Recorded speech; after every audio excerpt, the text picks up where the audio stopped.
So when I was a kid, my dad sold, installed, and maintained Gettle air conditioners. Welcome to Unstoppable Podcast with Harry Sardinas, inspiring conversations with influential millionaires, investors, thought leaders, entrepreneurs who are making a massive difference with their innovative products and services, and sharing the challenges and wisdom of how they sold their first million.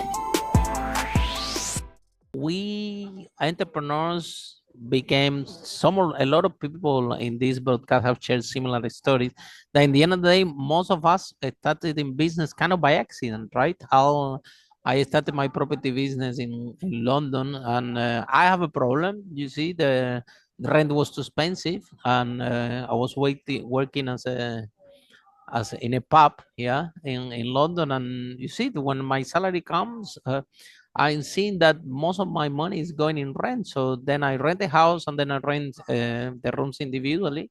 So I saw the problem for myself. Then I'm not paying rent. Now I have a lot of money after I make my salary, and now I start to um to help other people to solve the same problem. This is how I end up in business by accident. A lot of over the 500 millionaires we interview in this broadcast, this is kind of the story of a lot of people, right? You actually started kind of by accident, but now we are inside this. I was same like you. I'm starting this. I'm selling. I'm making money. Let me expand a little bit more. But I didn't know even what I was doing. I didn't know what marketing was. I didn't know the technology. Imagine the BlackBerry was the hit of the technology and give me an edge because the email will arrive faster in a BlackBerry than in a normal phone, and I couldn't rent the rooms faster because of these Blackberries. So imagine the old technology, the edge that I have, right? Was no iPhones or so sophisticated iPhones and things like this. So, but in the end of the day, I'm same like you talking. Have a look at your numbers on the accounts. I'm like, okay, if I have some money left, I should be doing fine until when they had to fight the tax. And the guy told me, look, you need to pay all this huge amount of tax. I'm like, what? Now this, now I landed in, oh my God, how come I had to pay so much tax? That since when I sold that much, this is impossible. And I went to see the accountant, and to take you a long story short, Ken, I had to become an accountant myself. And what happened was that the guy did make a mistake and he put the deposits as sales. So you're renting a room, you take 1 month deposit, yeah, and then you have 1 month of sales, right? But the guy, I'm telling you, an accountancy firm, serious in Canary Wharf in London, no an accountant that you find whatever. So the guy, I don't know, maybe he got the sense that I don't have any clue about accounting and I don't have time to look and I didn't understand any of this. And probably he was busy doing the accounting for everyone that he did my one so fast that he didn't even realize that he put me the deposit at sales. So mine it's like he duplicated my sales, and Yeah, and it's not actually, double sales, right? and then So actually a deposit let it a in hard way, state right? is a liability, right? So 30 New Year's Eve, everybody's celebrating, and I'm sitting doing all the transaction against for the whole business by myself, and to prepare a document to give to the accountant to tell, look, man, this is the number that should be. This is way too much. I cannot pay that. I'll go out of business if I pay this figure that you telling me. So I have to change the accountant, and everything have been amazing. But it's you end up in the position that you learn it the hard way, and we don't know. Like for example, Ken, how you decided to become an entrepreneur? Was your dad an entrepreneur? You were trying to help. How you end up in this journey at the very early age, by the way? So I was enslaved in the family business at 10 years old because my dad was a single repairman. He would moonlight fixing air conditioners, and he said, "I need some help." And so So I your was dad the was an entrepreneur. he was and so I was the official flashlight holder. Then I got into carrying the tools, and That then I was your job, started. flashlight holder. Yeah. Yeah, and so that's how I got into it. How many people And were working with your dad apart from you? just him and I. Ah, both Just of you. Ah, okay. and my mother answered the phone and Wow, did the proper family books. business. Yeah, and then unfortunately, my dad passed away early, and I was 25 years old. And at that point, I I said, well, I mean, I know this trade. I thought I knew the business. So I went to my mom and I asked if I could buy the business.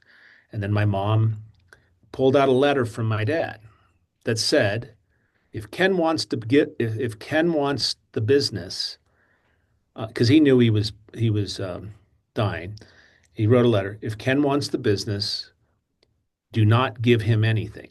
He's to buy it Wow. and go to What a this lawyer. lesson. Yes, go to this lawyer and get a an agreement written up, a promissory note written up, put title to all the tools and equipment that he's going to buy.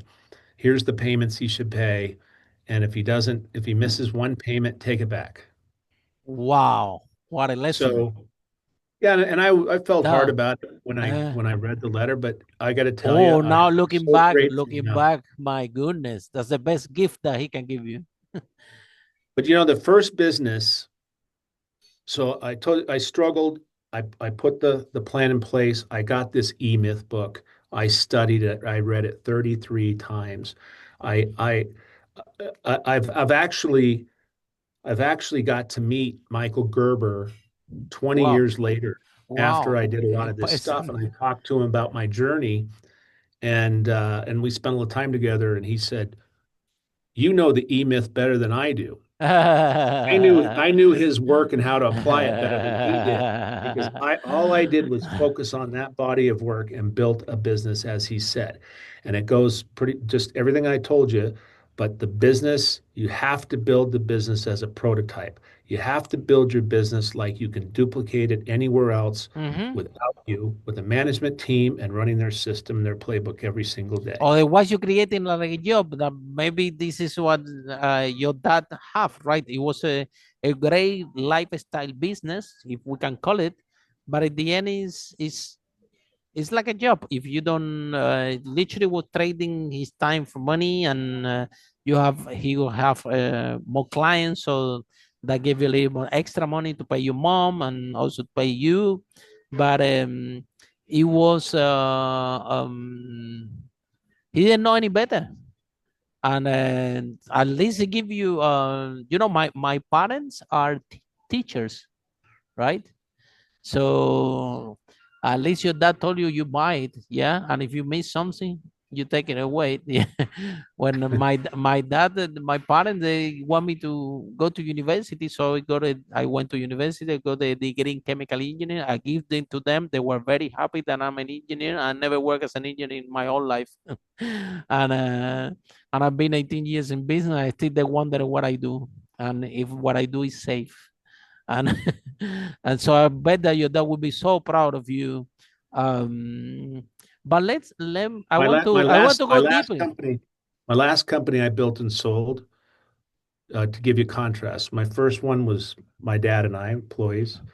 The last one I sold was 1,100 employees Wow, in four states. wow, wow! We're talking about big number, Yeah. huge. Wow. So Ken, so how you felt? How you felt when you went to your mom to say, "I want the business that you thought that that that you are entitled. Number one, you know how to do the job, and number two, and your dad is not there, and you need to bring some money home, right? And now on top of that, your dad is making you to pay. So how you feel? What do you thought?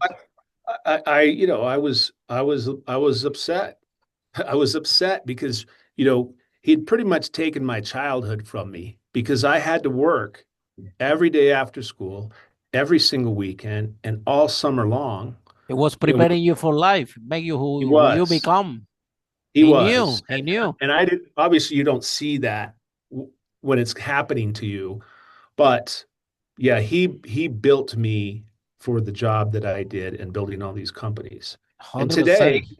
today I believe that, and give you character. I've helped a lot of people, especially in my industry, and I'm very well known in the HVAC world in the United States. But let me tell you this last little bit here.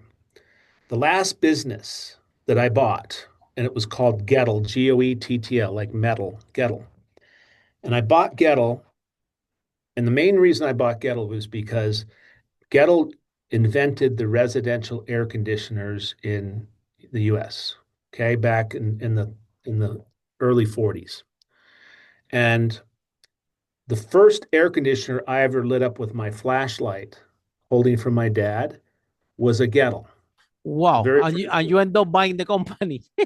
And then my That's funny. dad said, these are the best air conditioners ever made, Wow. the best machines ever made. And he became a dealer. So when I was a kid, my dad sold, installed, and maintained Gettle air conditioners. And then when he passed away and I bought the business, I continued on. So we used that product for years. And over the course of time, they had their own service business and things like that. Follow us for more interviews with world's most influential, audacious entrepreneurs that overcame challenges and adversity, providing you with the blueprint of how they sold their first million so you can grow your business exponentially.